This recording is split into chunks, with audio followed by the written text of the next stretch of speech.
ভালো মানুষের ফল। ছোট্ট একটি গ্রামে থাকতো গোপাল নামের এক ভালো মনের ছেলে। গরিব হলেও সে তার মায়ের মুখে হাসি ফোটাতে প্রতিদিন অনেক পরিশ্রম করত। একদিন বিকেলে এক বৃদ্ধ মানুষ অসুস্থ অবস্থায় রাস্তায় পড়েছিল।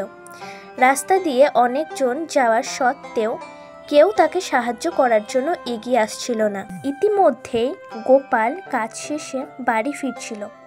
সেই অসহায় মানুষটিকে দেখে গোপাল তার কাছে গেল এবং তাকে বলল, দাদু, আপনাকে দেখে অসুস্থ মনে হচ্ছে, চলুন আমি আপনাকে আমাদের বাড়ি নিয়ে যাই।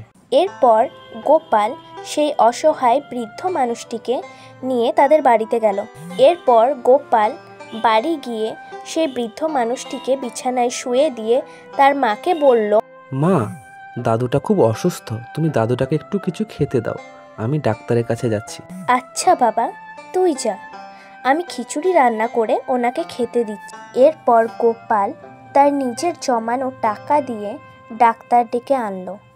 গোপাল এবং তার মায়ের সেবা যত্নের ফলে বৃদ্ধ মানুষটি কয়েকদিনের মধ্যে সুস্থ হয়ে উঠল। 1 মাস পর বৃদ্ধ মানুষটি গোপালের জন্য ব্যাগ ভর্তি উপহার নিয়ে এলো এবং এসে তাকে বলল, গোপাল, আমি শহরের বড় ব্যবসায়ী। একদিন যখন আমি অসুস্থ হয়ে পড়েছিলাম তখন তুই ছাড়া কেউ পাশে ছিল না।